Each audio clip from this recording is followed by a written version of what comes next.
start with introducing our panel, and then we're going to go to have a look at some of the results we've had from students around Safer Internet Day, and then we're going to be asking some questions to our for our panelists to answer.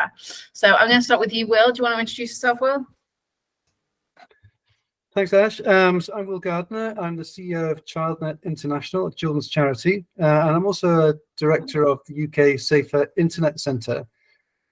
Just a bit of background on those two things. So Childnet's a charity that's been around since '95, and our focus is to help make the internet a great and safe place for children. And we work in three main areas: in education, in policy, and in youth voice.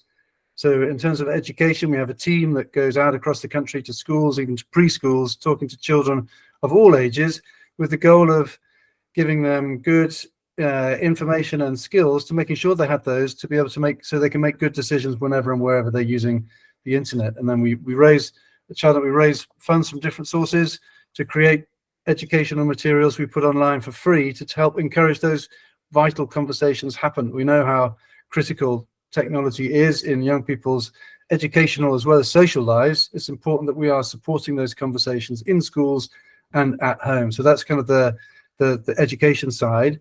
In policy, we do work with governments and industry to help try and create help the environments which are so popular with children and young people serve their best interests. And we work very collaboratively with tech industry and with government, and we try and bring organizations together to work in this space. And in youth voice, we're great advocates of young people's voice. It's great what Kate was just talking about, the huge numbers of young people entering those surveys. I think it's vital, and we're always saying that tech is moving so quickly, and I think that's a real compelling reason why all the more we should be listening to youth voice. I'm sure I'm talking for too long. Just one small quote I can give for a young person, not this Safer Internet Day, but last Safer Internet Day, a young person, keynote speaker aged 14, said that every generation's experience of youth is different. My generation's experience, it's framed by social media. And he very eloquently described why youth voice is so critical in these discussions about online safety. And in the role that we play within the UK Safer Internet Centre, we organise Safer Internet Day in the UK, and I'll talk a bit more about that in due course. Thanks, Will. All right, we'll go over to Bhavina. Thanks, Ash. Thanks to the team for having me today. So I'm Bhavina. I head up campaigns and communications at Ukie. Ukie is essentially the trade body for the video games industry. So I'm not going to be here just defending it, don't worry. Put simply, we represent games businesses, both big and small, and we make their voice heard to government, but also amongst the public. So our aim is to basically create the best place where those businesses can start up, scale up, and thrive in the UK. But Ukie is a little bit different to most other trade bodies in that we work directly with students, teachers, and parents through our campaigning work. So firstly, through Digital Schoolhouse, which uses play-based learning to engage the next generation of pupils with a computing curriculum. So to date, we've worked with 67 schools, over 200,000 students, and supported 14,000 teachers, so a fair few. And secondly, we also run our flagship campaign, which is all about Ask About Games. So it's essentially a parent-facing campaign which supports families to navigate the world of video games safely. So I'll touch on that a little bit more, but delighted to be here, and we'll share tips and tricks to make sure that you stay ahead of the game. That will be my last cheesy joke. Merve? Good day, everyone. I'm Merve Lapus. I'm out here in San Francisco in the US. So I'm happy to join you all, for me this morning, for you all later on in the afternoon. So welcome. I'm the Vice President of Education Outreach and Engagement for an organization called Common Sense Media. Here in the States, we're a nonprofit organization. In the UK, we are a charity, a children's charity as well. Our primary focus is three main things: we rate, educate, and advocate. So on the rating side, we rate and evaluate all media so that families and caregivers can make the best decision around the types of media they want their kids to get experience to and have an opportunity with, very much like a nutritional label. What are you expecting to get out of this book, movie, music, TV show, website, and thus forth? On the education side, our primary focus is really about empowering kids, educators, students, educators, and families. Forgot kids means something different over there in the UK. But students, educators, and families on the impacts of media and technology, and so that they can think critically about the way that they use it and the opportunities with how they use it through providing free resources, curriculum, and professional development. And through the advocacy side, we work really closely on the policy side to make sure that any policy that's going through, not just US based, but then also now internationally, and some of the work that we're doing is really kid partisan and really kid focused in the way that it looks at the opportunities for those children and families. So really excited to be here and looking forward to just be a part of the discussion and learn more about the great organizations that are already represented here. So thanks for having me. Thanks, Merve. And last but not least, Nicola. Hi everyone, my name is Nicola Abbott. I'm sorry it says Saunders on here, I couldn't change the settings. But yeah, nice to meet you all. I'm from UCL, the Institute of Education, and I'm a social psychologist primarily. So I'm really interested in developmental changes from childhood through to adolescence, and particularly the kind of social environment that young people are in. My area of expertise is bullying in schools and also cyberbullying as well. So really interested in online behaviours and online usage of young people. Nice to see you. Thanks, Nicola. All right, so next we're, so you've met our panelists now. So next we're just going to run through a couple of the results that we've found from talking to our students from our vote topic, on Safer Internet Day, and also from our student webinar. So my screen should be being shared. Yep, it's just all right, so as Kate already mentioned, we had 45,771 votes from our vote topic and 609 attendees to our student webinars. One teacher actually showed up with 54 students, which was quite impressive. These were across two different ones for primary and secondary. So in our vote topic, these results are quite interesting because of the difference. So we asked our secondary students if the teachers are equipped to teach you about the online world, and 3/4 said no. Yet when we asked primary, similar question of whether they have the tools to teach them, 55% said yes. So the majority, just over half primary, thought adults did have the tools, and most of secondary thought they didn't. So going in a little bit more in depth in our student webinar, where there was lots of different discussions chosen by our youth ambassadors. One of the interesting things we found, again, this very stark difference between primary and secondary, was that 65% of primary said that they don't speak to people they don't know, but 65% of secondary said they had friends online who they'd never met in real life. So clearly there's quite a shift between primary and secondary. We also found that 3/4 of primary attendees felt that teachers didn't know enough about the apps children use, and 3/5 of secondary said they don't trust older generations to help with online problems. And this was mostly because they felt they'd grown up with different technology and didn't quite understand the world of TikTok and Minecraft in the same way that they did. Half of primary students said age range are important, but they thought that some of them weren't too high and so they weren't really taken seriously. We know that lots of primary students are on Instagram despite the age ratings. We also, apparently Roblox has an age rating that a lot of them, I think it's around 9, that a lot of them are on there under 9 anyway.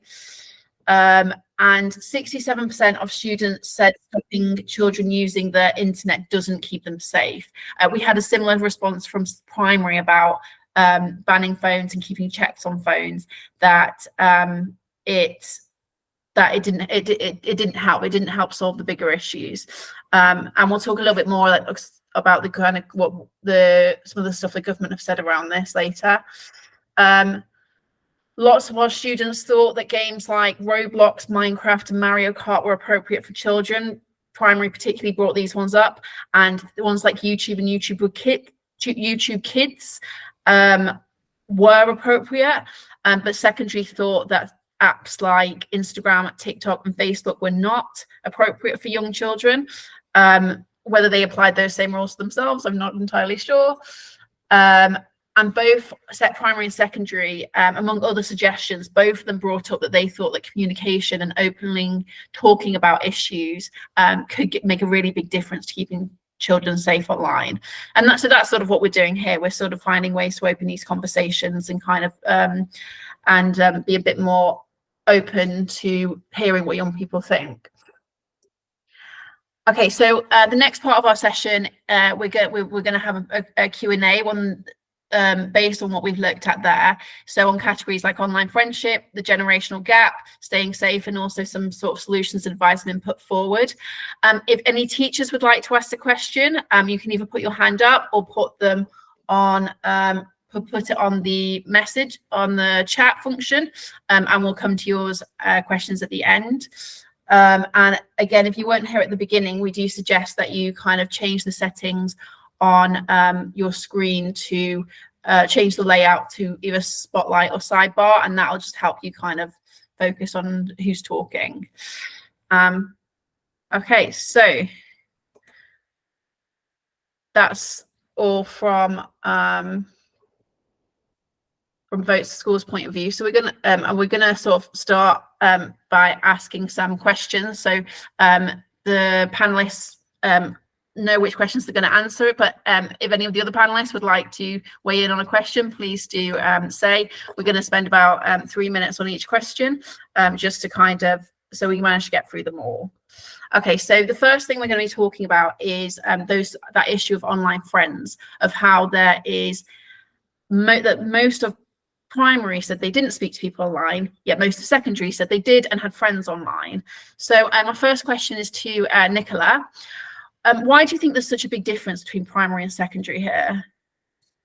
Yeah, so I think it's a really interesting difference, and I think it's driven a lot by the kind of developmental issues and needs that we have during adolescence. So it's a time of massive transition and change. Their bodies are changing, they're developing, you know, thoughts around their sexuality, their identity. You know, these are really big issues that they're facing. And you're more likely to turn to your peers at this age than to turn to adults. Okay, so in adolescence, we're much less likely to start disclosing and discussing things with parents and teachers, and much more likely to engage with our peers about these issues. And I think online, and particularly when there's a level of anonymity, so when it's someone that they don't know, they have a level that's less threatening. So you can discuss things. Perhaps you've never really had a discussion with someone before about your sexuality. You might not want to approach that discussion with a friend that you already have established. Okay, so you might prefer to speak to someone that you've never spoken to before online in you know, a chat room that's focused around sexuality. And it's less threatening. There's a level of anonymity there, so you're able to do that in a way that feels more comfortable on an issue that's kind of new to you, that you're still developing your thoughts and your feelings around it. Yeah, no, it's a really good point. Lots of changes. Does anyone else want to weigh in on that one? Yeah, Kate? Sorry, I find this subject really intriguing because as an adult, and this is sort of directed back to Nicola, as an adult, it scared me when all of the secondary age kids were saying, oh yeah, we've got loads of friends online that we don't know. But yet when we probed deeper with them, they were really clear about like how to protect themselves. So they were like, well, yeah, of course, like we never show our data or we never send pictures or anything. But like, is there any sort of advice that you might give to people around adults and how they manage that sort of conversation when our instincts are kind of to be fearful? Does that kind of make sense? Yeah, so when we speak to young people, they'll often say that they get frustrated that the kind of initial reaction of adults when it is friends that they don't have face to face, like completely new in that wider circle that the internet opens up, that you can, you know, make friends with someone who maybe is experiencing eating disorders and you don't have any friends that have eating disorders. So you kind of search out social support as well from an online environment. So I think it can be really beneficial. Young people say sometimes it's the only time they've ever felt truly heard or seen, or they've identified with someone because they've managed to find someone in a wider social network that they truly do identify with. So I think it is difficult as an adult, you know, I'm a parent myself, to not, you know, just go instinctively into protection mode and stranger danger kind of like stereotypes. But I think if we can understand the benefits for young people, and I think, like you say, they're very aware of not sharing their data, probably better than most adults are. I know a lot of parents who share a lot of photos and things of their children online, and then their children don't want those photos online. So I think young people are much more savvy when it comes to what they're sharing. It's not necessarily that they're giving their personal data, they're talking about their experience with someone else who has that shared experience that they do. So I think, yeah, having those kind of open discussions with young people and being able to realize why they're talking to people that they don't know online and what the benefits of that are, and also having that discussion about the potential risks and making sure that they're aware, you know, of what you do and don't share in terms of, you know, personal photos, images, or, you know, data. Yeah, no, it was, and then we'll kind of we'll talk about that a little bit more as well in a bit, about that sort of the sort of difference in ages. I remember when we were young, it was that your parents warn you about all the scams online, and then go online and then fall for everyone. So, but this and what Kate said kind of leads us quite nicely onto the next question for Bhavina, which is, how can we spot when these friendships become something that to worry about? Because a lot of primary kids, their conversations online were with gaming. So how can we spot the signs when it does become something we should be concerned about? Sure. So I'll share this in the context of you as teachers hearing it in your classroom or picking it up in the playground, that kind of thing. So I think it's worth just reinforcing that playing games is ultimately about connection. It's about connection to like either the storyline, a character, but quite often it's with people. So being able to do that co-op online with your friends, it suddenly becomes fun. So that in itself is not inherently bad. That's okay. It's just understanding, who are you speaking to? Are they real friends? Just simple things. Are they real friends in real life? And if they're primary school students, we would say it's probably slightly more worrying if it's not somebody that they know. If you've never heard of that person, are they giving anything away about that person's age that suggests that there might not be something quite right about who they are speaking to? And if you as a teacher hear that and think, actually, we suspect that there might be something concerning here, raise it with the parent or carer or a family member so that they can make sure that they can speak to that child, or at least be in a setting where they are playing that game but can hear the voice chat that's going on. They can also communicate via text. And if you have parental controls set up on your consoles, you can see what they are saying as well. So our main message to parents in particular is set up those parental controls. They are there to help you. And as a teacher, though, I would just say, look out for some of those terms, derogatory terms that you might hear in your classroom and think, oh, that's not quite right. So I'll just share a few, but I'm happy to share a bit more in detail. So things like noob means newbie. So it could be, you know, somebody being a little bit derogatory about an inexperienced player. Get wrecked, but spelt with an R. So you've just inflicted a major defeat on somebody and they're shouting, you got wrecked, that kind of thing. And then also things like stomp, which sounds really weird, but saying you got stomped as well, which basically means you played a game and it went really badly. They can often be used as derogatory terms.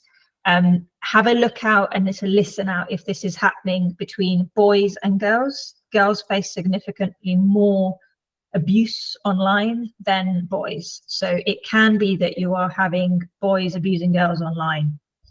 So definitely keep an eye out if that's happening. And again, there is no room for that abuse.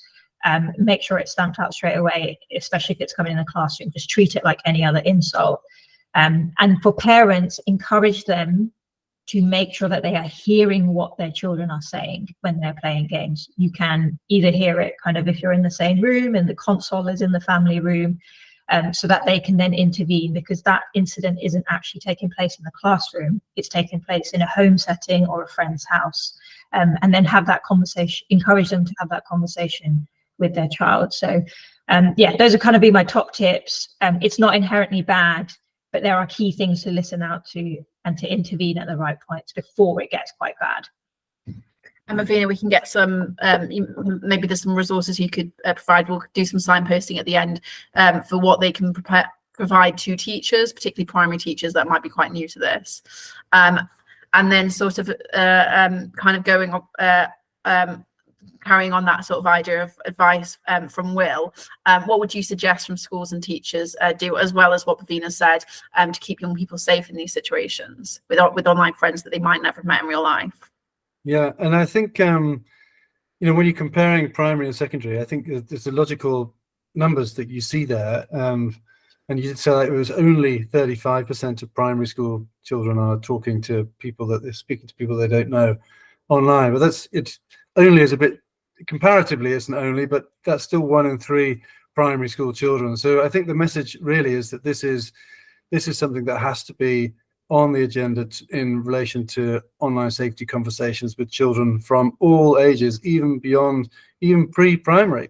When we're talking with, when we work in kind of preschool settings, we do have messages. We're not absolutely not looking to scare young people into behavior change. That's not what we're looking to try to do. But we are there to talk about, if something or someone is worrying you online, you need to tell someone. And that is the message that we have to consistently give out right from the beginning. And then the job is for those adults to be prepared for young people to come forward and talk to them about things that they are worried about. And so there's the kind of the encouraging young people to speak up, but then equipping parents and carers, and from the school's perspective, being ready for young people to come forward and talk about some things, be ready to listen about what they might be worried about. So I think that's kind of a primary thing, is this is a really important issue. In terms of the kind of the friendship element, and I'm not surprised that the numbers are of what you found, 35% of primary, 65% secondary. I'm surprised it's 65% secondary. I thought that might be higher. Well, but 35%. It was specific friends. It wasn't if they speak to people online. It was specifically friends. Fine. Okay. So then I would expect probably those numbers. We should imagine, just with the way technology is developing, those numbers will probably increase for both those ages as we go forward. I think that's a reasonable assumption. So we need to prepare for that. But I think the fundamental thing that we need to have underpinning it is, what is the key safety advice we need to be giving to young people in this space? And I think Bhavina touched upon that, is about making sure that young people know, if we're talking to friends, there's a way you would behave that might be different to if you're talking to people that you don't know online. There are some safeguards that you need to have as a young person to be able to keep yourself safe in different online situations. And Bhavina was talking about, not sharing your contact personal information with people that you only know online. I think that's a critical thing. It allows you to keep control of the conversation. It doesn't allow people to, outside of the environment you're in, to be able to contact you in a different format. I think that's a kind of a key element within it. And then the other advice we would give for the primary age particularly is that it doesn't matter how long you've been talking to somebody online, they're still a stranger. And it sounds obvious, but if you have been talking to somebody a lot online and you shared about yourself, you might have shared some things you haven't shared with anybody else. There might be a real connection that you have with that person, but they're still a stranger. And I think there is a blurring of relationships in that online space that can be complicated, and it's worth just trying to make sure that young people are helped to navigate those situations as best they can. No, very true. Yeah, it's almost sort of like reminding them of the reality. I think we've got a question from Catherine. Yeah, hi there. I find this all really interesting. Just to let you know, I'm a secondary teacher. Have you had any research or feedback about how students would prefer to be spoken to or addressed if there was a concern, let's say, from an adult or a trusted adult? Because it's obviously they don't want to have that stranger danger straight away in the conversation from what you were saying. And I find what you were just saying, Will, really interesting, like early lessons and early kind of information about safeguarding around that from even pre-primary is really significant. But have you had any research or feedback in terms of their preference in how they would like it to be addressed, say, by a teacher or a trusted adult in a secondary school? Catherine, do you mean in terms of like if they had a problem and they came to the school, how they want like the teacher to manage it, or is it a question of how they would want to have education around this topic? Yeah, because I mean, we give obviously tried where we can, but I know from my standpoint, I'm not online day in, day out. I'm not online in terms of anywhere in a significant amount of time compared to the young people that I work with, and definitely not on the platforms that they're on either. So yeah, it's about education for me, knowing a little bit about that, but actually just in terms of what like how to approach the conversation rather than just in, oh, do you know who they are? They are going to be strangers. Do you know them? You might have been talking about them for like 6 weeks, but there's, you know, do you know what I mean? Rather than, you don't want to put them off coming to you with a problem either, do you? I'm very happy to answer that. So I think one of the things, I mean, there's different approaches, different children, different issues. So there's lots of varieties of ways you can look to approach this. But I think one thing that I would think is there is enough stories or scenarios that you can think of that relate to, even young people can help create scenarios in this space to try and then help get young people to be problem solving situations that might you could create. So there may be a story about online safety, and it might be a story where, you know, a young person got into difficulty because of interacting with somebody that they didn't know online. And then the question is for the young people who are aware of the scenario, then to say, well, what went wrong, or what could you do, or what advice would you give? And it's trying to actually elicit young people advising this is talking about safety, but it's not necessarily talking about you. It's really allowing you as an educator to listen to what young people already know and to provide that to others. And, you know, the work that we do at Childnet, we're very actively trying to promote young people as peer educators.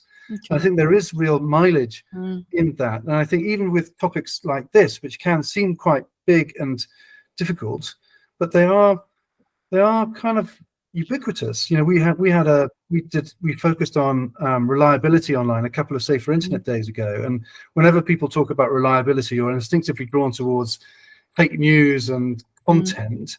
But young people were saying, like, several times a day they have to make judgments about friend requests that they get from people that they don't know and different apps and games that they might be using. So they're having to use their judgment in relation to these contacts from people they don't. This is quite a commonplace activity for them. And I think drawing out from that experience, but trying to depersonalize way could be a really strong avenue to go. But I think even beginning those conversations is a real opener for young people to come forward and talk. You know, after Safer Internet Day, we know that like nearly half of schools said talking about online safety led to disclosures of potential online safeguarding issues in our schools, and trying to use these conversations as ways of breaking down any barriers for young people to come forward to talk is really important. And I know you were talking about the education, but in terms of how responding, when we do have some data about what barriers there are for young people to come forward and talk about things that they are worried about online, and sometimes it's about teachers not knowing which teachers come to, or teachers look like they're too busy. This was some of the results that young people were saying. We just haven't got time to talk to me. But also there's elements about not wanting to be blamed for what has happened, or feeling guilt in the way that they might have behaved online. So there's lots of different issues in there, which I think are all surmountable, things that we can do to try and help reduce those barriers and get young people to come forward and talk about things that they're worried about. I think I think there was just a comment there about the peer educator stuff. I think that's a really good way forward and a good idea as well. Tapping in, I suppose, to their knowledge, that they might have more knowledge actually around some of these things, and those who are using it in a positive way to share that sometimes as well. So I like that. Thanks very much for your time on that. Cheers. Yeah, and I think that kind of really comes onto our sort of next part about that sort of generational gap. because lots of our students felt 62% of secondary said that older generation aren't able to help with the older problems, with online problems, and 75% of primary said teachers didn't understand the apps children use. And they also, some of them said that while they would go to a trusted adult about online problems, they would actually, a lot of them said, but actually I might go to an older sibling instead because they understand it a bit more. So my next question is for Merve. So, like, do you think it's worth teachers being in the know of what apps and games young people are using? And, you know, how do we keep up with that? Yes, thank you for the question. I think, and this ties in a lot of the conversation that's happening at this point already. I think the reality is, you know, there's always going to be new technology that's coming out, and there's going to be a new platform, and that platform is going to work in different ways. I think it's incredibly important to at least understand the basics of how these platforms work, especially how algorithms work, how the basic functions of what kids are what students and even what adults and educators are doing using these tools. You don't have to know everything about it, but understanding how they work and the basic functions will allow you to connect to something that's actually much deeper and more important, which is that the decisions that these kids make, the interactions that these kids might have, are rooted off a disposition that they have in this experience. And I think it's important for students and educators and caregivers to recognize that the decisions we're making is rooted not just because, oh, I'm online, this is just how Instagram works or how TikTok works, but there's a feeling, there's a need, there's a connection that they're looking to be a part of, that they're missing out on, that they want to be a part of, that they want to explore, that they're interested in. And what is it about that experience that's driving them, that they have questions about, that they are curious about? And how do you bring that into conversations that are very real, very much in front of them? And I think it's important for us as educators, as we are hearing about all these new tools that are out there, we know our kids are going to, our children, excuse me, are going to be gravitating to these tools. So having a basic understanding of how they work and just being honest and saying, I actually don't get why you all like love TikTok so much, walk me through it. But addressing it in a genuine interest, not in a, I want to try and figure it out so I can try and catch you in how you do things or what you're doing wrong or right. It's really about a genuine interest about your students or about your children and what they're using, what they love about it, and then really infusing those fundamental aspects of relationships, of thoughtful understanding of the way that we communicate and how that then stems into this particular tool, right?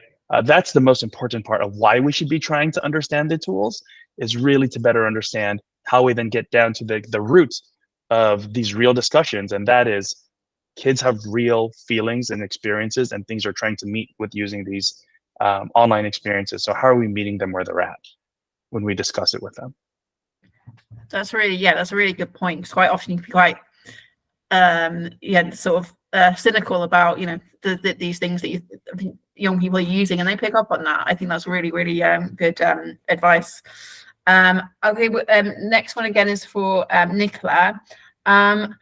So we've already kind of seen from our vote topic results and from the conversations that there is a sort of lack of, I'm not sure if trust is the right word, but that there is a feeling that teachers don't understand and don't really get what they're using. So how can teachers sort of support students if the students feel the teachers don't get it? Yeah, there was a quote from a student I spoke to, I wanted to start with, which was, we can't expect adults to have the solution if they don't know the problem. And I think that was sort of captures what we've been talking about here. And I think there is a need, as we've said, for teachers, parents, all of us to be, you know, more aware of technology as it develops and have some awareness at least. But actually, one thing that I've learned a lot, or one thing that I've had to learn as an educator as well, is that sometimes you aren't the expert in the room. So I think when you go into teaching, when you go into being an educator in some form, you kind of have that power imbalance at first. And especially when you're early on, you want to know so much, you want to be the expert in the room, you want to have all the answers.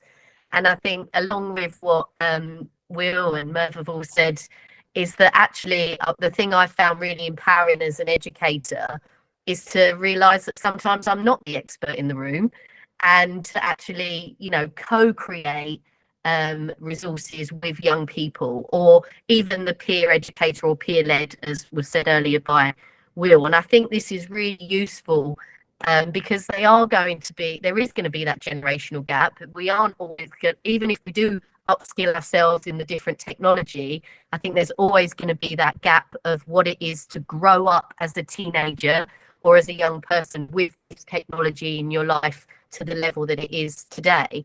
So I think being able to, as Merve said earlier, be very open, have these discussions, have a genuine interest to understand why it is that they're engaging with these platforms.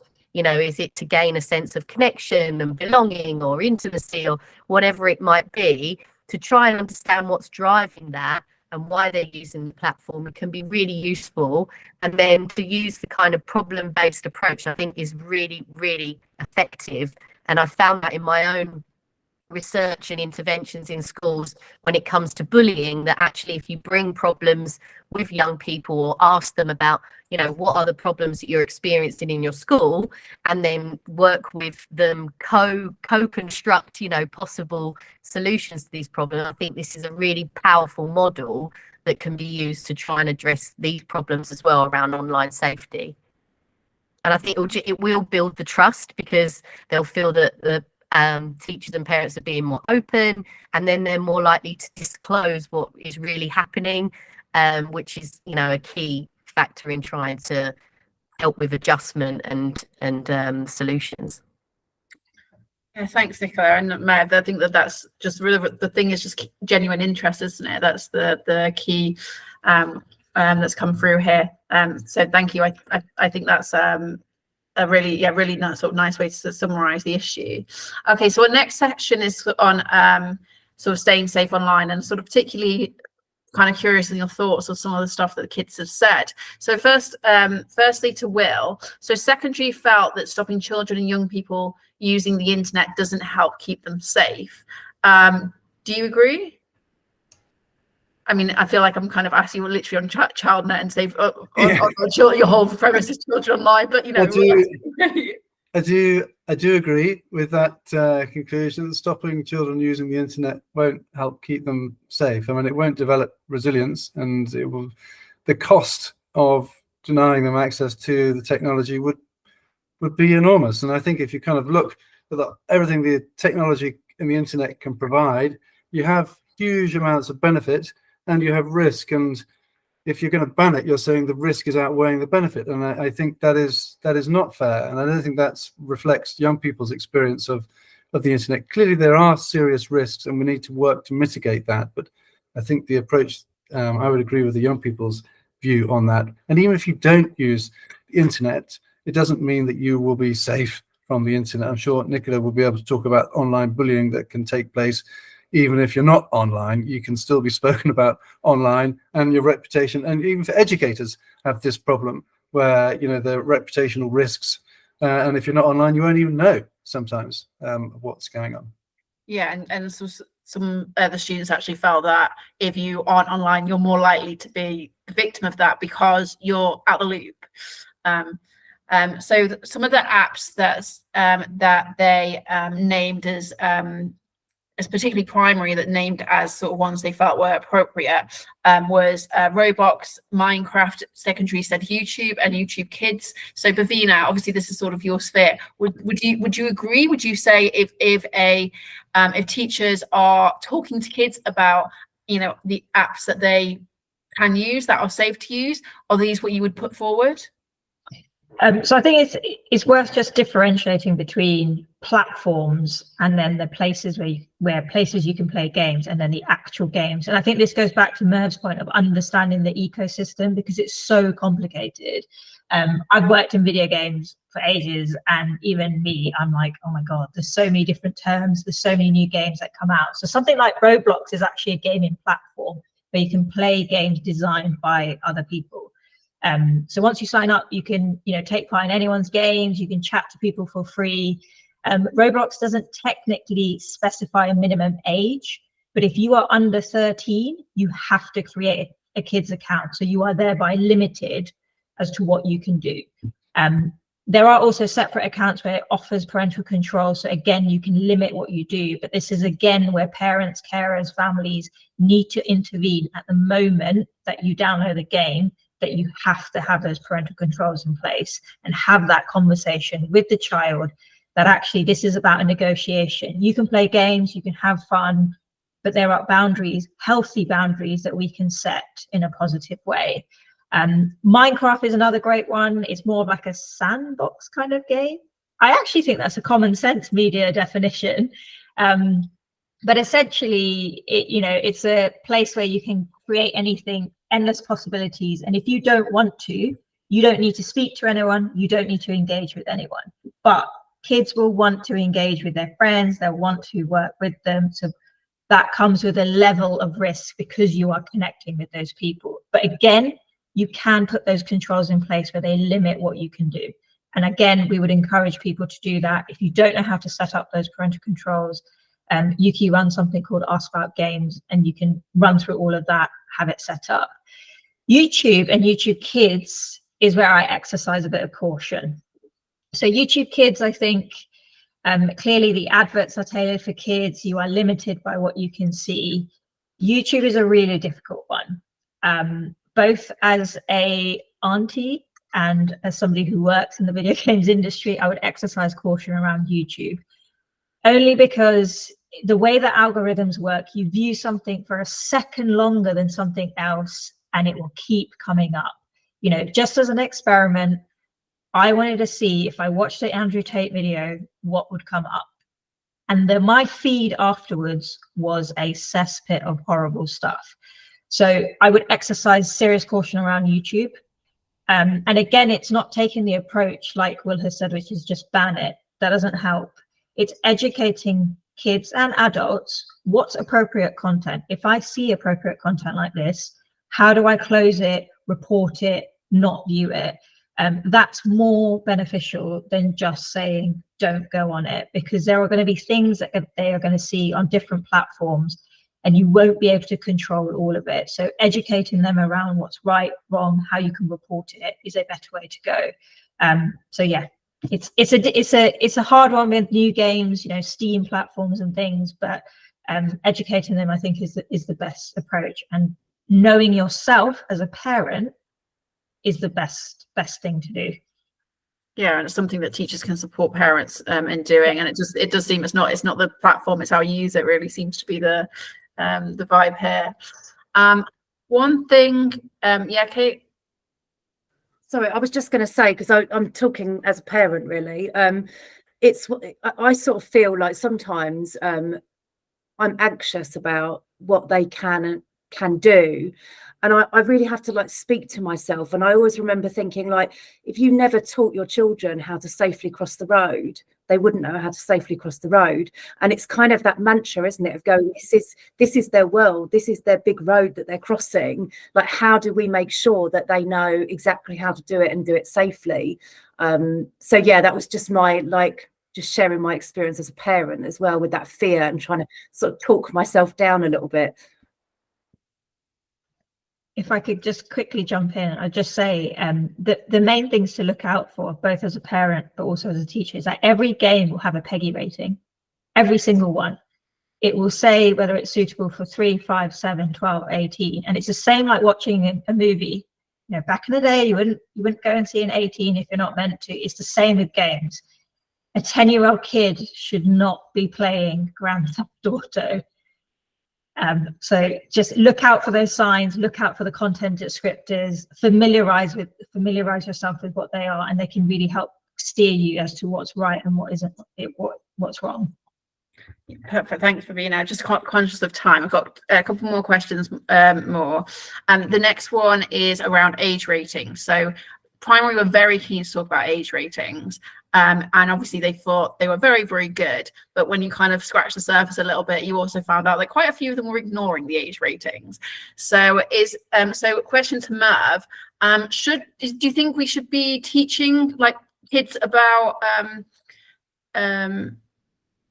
we said 10-year-olds shouldn't be playing the Grand Theft Auto, just kind of sort of the comment there, but sorry. Do you think that we should be teaching kids about games and apps that are on higher age ratings than they're allowed to use? 100%. I mean, I think as Bhavina even said, I mean, in terms of games, but even something like right now, everyone is buzzing about Deadpool coming out as another movie, and that's part of the Marvel universe. But that is a rated R movie. It is not okay for 13 and below in terms of what it is. And even for many other kids, that might even be up to the teens. What's most important is understanding who is your child or who are the children that are in your lives, and what are they prepared for? What are their experiences? Our main focus is about how do we raise kids to make sure that they are critical but not cynical. And if we just say, you can't be here because of this, you can't do this because of this, and more so, we know that this game or this piece of this access to this tool can provide these types of things for you. These are the things that are developmentally appropriate for you. These are the things that I am potentially wary about. What do you think? One of the things I love about on our site, we provide a rating for children and families, but we also provide space for children to chime in and say, actually, I think this is actually going to be okay for kids at this age because of this. Now, for me, that child has thought critically about that experience and why it might be okay for children like them. And I think that is okay. That is a great opportunity to really understand what your child's experience is and where their comfort levels are. Because just because something is good for 13-year-olds doesn't mean it's good for every 13-year-old. And those are things that you want to make sure that we are able to kind of discuss and get a sense of what might be appropriate or not. I will also say, however, many children like to believe that they are much more, that they are older and more responsible than they think they are. And so they'll always want to kind of be where everyone else seems to be at. And so really understanding, what does that mean? I have an 11 and 13-year-old. Neither of them are on social media. I get the ask all the time and we have the discussion. And when it comes down to it, I know the aspects of what they really want to gain access to. And so we find other ways to give them that information so they don't feel left out in their group without getting stuck in kind of all the muddiness of a social feed that can really track them in a direction that they may not be prepared to really drive themselves. They may not be able to make the algorithm work for them quite yet. And that takes really some understanding and some sophistication, which you can get, but that means really understanding how it all works. Yeah, really great. Yeah, it's just about, I really love that idea of them discussing the age ratings on. I'll have to have a look at that. That sounds really cool. Penny, did you have something to add? I was just going to say that sometimes we presume things about young people without asking them, which is what we are all about, is asking the children and communicating with them, which I think has been a thread throughout this afternoon.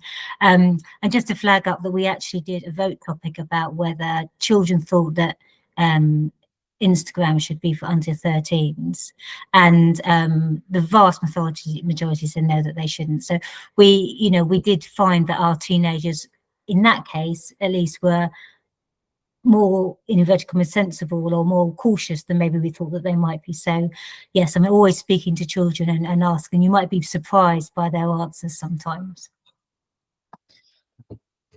Cheers, Penny. Penny's our head of partnerships at VotesforSchools. Someone's just asked about whether they think Roblox is appropriate for kids. And just going back to what Bhavina said, I think the sort of thing was it can be, as long as, but kind of using those parental controls and making sure that they're sort of not that you using the tools that the platforms have provided, which actually is what a lot of the young people said themselves. One of the solutions that they suggested was more parental controls, more safety features on apps. Is that right, Bhavina? That's kind of... Yeah, 100%. So Roblox is a great way to learn as well. So lots and lots of schools we work with use it as a way to teach, but also if you're at home, you can use it as a way to learn as well. But like with any game, make sure that you're setting up parental controls, that you're downloading and playing the games that are appropriate for the age that child is. And once you've got that in place, you will feel safe about what they do. If they're under 13, they have to have a kids account. That limits who they can speak to immediately. So that should alleviate some worries at least. Yeah, I know a couple of teachers who use Roblox in the classroom. So Merve's already what Merve just posted leads us quite nicely into the sort of the final part of our session, which I'm just going to give our panelists a minute to kind of bit of signposting, a little bit of reminder of what resources their companies offer or they recommend. Doesn't have to be from your company. So Will, do you want to start with you? Sure. So at Childnet, we've got lots of resources for educators working with children and for parents and carers at childnet.com. And we organise Safer Internet Day, as I mentioned before, which happens every February. So you've just missed it this time around, but there'll be one next year. And we'll provide free educational resources to help schools get on board and get involved. And we've also got other opportunities. So we have a film competition, which is open now to get young people getting creative, using a medium they love to carry messages to other young people about the topic of online safety. And it's a great way of getting young people to learn about it in disguise, if you like, because they're focused very much on creating and working together to creating a film, but it teaches about online safety, but also about copyright and other things. So you can find all information about all of that stuff on childnet.com.